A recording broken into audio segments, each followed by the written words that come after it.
रहीम नमूदा दोस्तों, आप देख रहे हैं हमारा यूट्यूब चैनल बोल 85। और हम हैं दिल्ली सरकार के समाज कल्याण मंत्री राजकुमार आनंद जी के आवास पर 4 नंबर बंगला, जो पहले राजेंद्र पाल गौतम के नाम पर आवंटित था, अब ये बंगला वही है। और आज वहाँ पर माता सावित्रीबाई फूले का जो जन्मदिन है वो मनाया जा रहा है।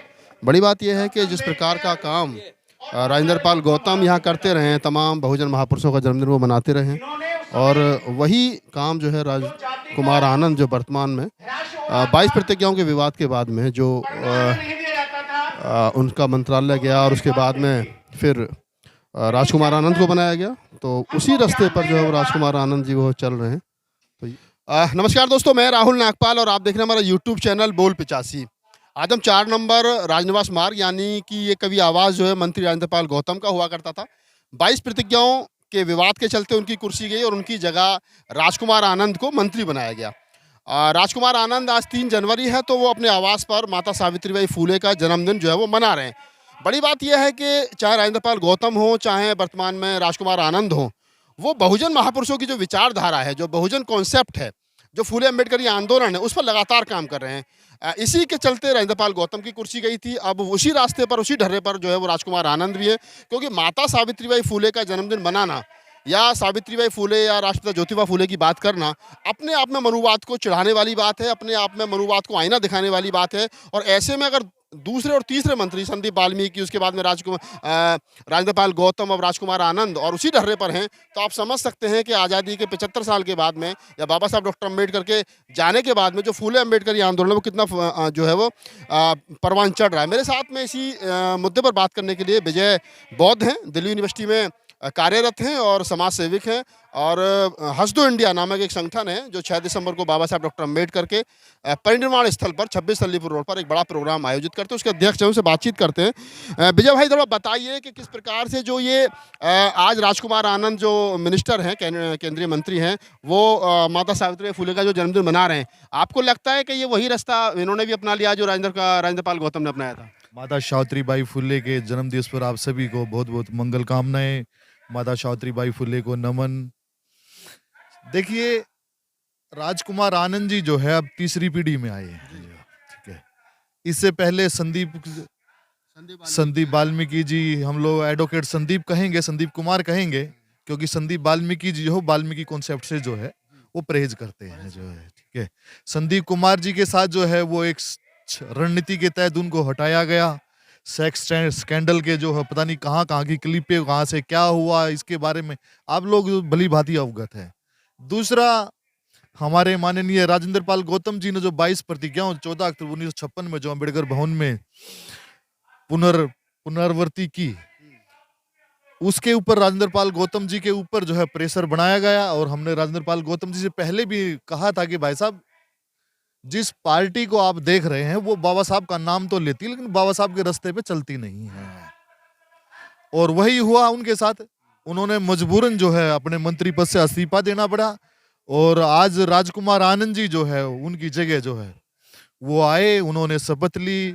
आज माता सावित्रीबाई फुले पर उनको जो है जन्मदिन मना रहे हैं, वो नववर्ष की मंगल कामनाएं। बहुत सारे संगठन जो है वो आए, और आज भाई मिलेंद्र जी के मार्फत जो है मुझे पता चला कि विजय भाई आपने आना है, और मैं आया। मैंने यहाँ पर आकर देखा, इससे ज्यादा भीड़ जो है कभी राजेंद्र पाल गौतम जी के जो है ना यहाँ लगती थी, जो है। और बहुत सारे मिशनरी, बहुत सारे अम्बेडकर साथी लोग जो है राजेंद्र पाल गौतम जी के साथ कंधे से कंधा मिला के चलते थे। और जब राजेंद्र पाल गौतम जी के साथ जब ये इंसिडेंट हुआ, यही दीक्षा अगर नागपुर में हो रही थी तो देवेंद्र फडणवीस, फर्नांड, नितिन गडकरी और वहां पर जो है वो बैठे उधर 22 प्रतिज्ञाएं जो ना ग्रहण कर रहे थे, और सेम 22 प्रतिज्ञाएं जो है राजेंद्र पाल गौतम जी यहाँ ग्रहण कर रहे थे। तो ये दोहरा जो मापदंड जो है राजेंद्र पाल गौतम जी को झेलना पड़ा। और अभी मेरा जो सवाल है वो विजय भाई ये है कि जो रास्ता राजेंद्र पाल गौतम ने अपनाया था वो आम आदमी पार्टी को रास नहीं आया। वही रास्ता जो अब वर्तमान के जो मंत्री हैं राजकुमार आनंद वो अपना रहे हैं, वो भी बहुजन महापुरुषों की बात कर रहे हैं, उनकी विचारधारा की बात कर रहे हैं। तो लगता है कि मतलब केजरीवाल को फिर एक बार मतलब राजकुमार आनंद से भी तकलीफ हो सकती है। देखिए, राजकुमार आनंद तो एक सिस्टम का जो ना एक संख्या है। जैसे संदीप थे, पहले राजकुमार आनंद थे, अब राजेंद्र पाल गौतम जी थे, अब क्या है कि अब राजकुमार आनंद जी हैं, ठीक है। और गाड़ी हमेशा चलती है वो 4 पहियों से चलती है। 2 पहियों की तो उन्होंने ना हवा निकाल दी है।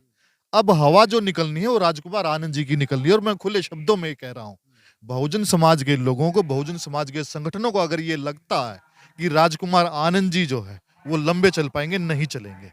कारण वही है कि बहुजन महापुरुषों की यही है कि अगर राजकुमार आनंद जी जो है अगर बहुजन महापुरुषों की विचारधारा पर काम करते हैं तो केजरीवाल को ये बात जो है नागवार गुजरेगी। जो है केजरीवाल जी जो है वो आरएसएस के ढर्रे पे एक छोटा रिसार आरएसएस का जो है वो कैसे बाबा साहब की आइडियोलॉजी को स्वीकार कर लेंगे, कैसे माता सावित्रीबाई फुले की आइडियोलॉजी की स्वीकार कर लेंगे जो है, ठीक है ना। और मैं तो राजकुमार आनंद जी से अभी मेरी आज मुलाकात होगी या नहीं होगी, मैं उनसे निवेदन करूंगा, जिन महापुरुषों की आप जयंतियां मना रहे हैं उस जयंतियों को यहाँ तक लेके आने वाले व्यक्ति का नाम जो है मानवर साहब कांसीराम जी था। तो और यहाँ पर जो है मानवर साहब कांसीराम जी की प्रतिमा का भी जो ना अनावरण किया जाए यहाँ पर, मुझे ये लगता है राजकुमार आनंद जी और पता चलेगा जब केजरीवाल जी जब यहाँ पर कांसीराम जी की प्रतिमा का अनावरण होगा तो केजरीवाल जी को ना बड़े लेवल पर पेट में दर्द होगा जो है।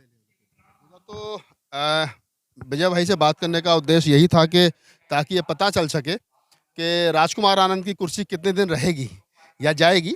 हालांकि हमारी शुभकामनाएं उनके साथ हैं और हम तो चाहते हैं कि वो बने रहें लंबे समय तक पद पर, लेकिन जिस पार्टी में हैं और जैसा भी विजय भाई ने कहा कि वो पार्टी जो है वो और केजरीवाल जो है वो आरएसएस का छोटा रिचार्ज है, तो क्या वो आरएसएस का छोटा रिचार्ज केजरीवाल जो है वो ये स्वीकार कर पाएगा या इसको गले के नीचे उतार पाएंगे कि कोई उनका मंत्री जो है वो फूले साहब की जयंती मनाए, माता सावित्रीबाई फूले की जो देश की प्रथम महिला शिक्षिका थी उनकी जयंती मनाए।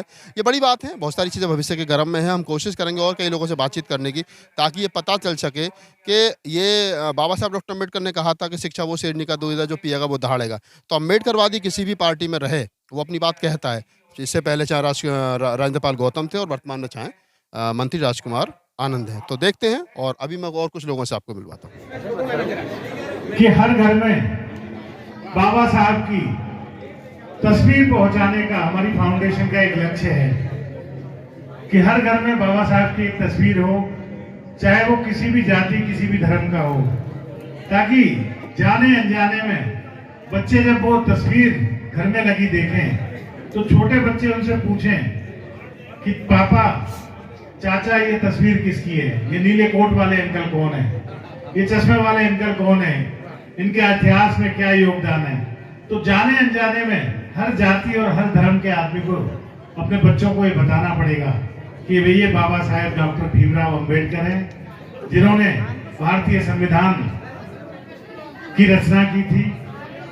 और जब वो बताएं कि आपकी दादी जिनकी 12 साल की उम्र में शादी हो गई थी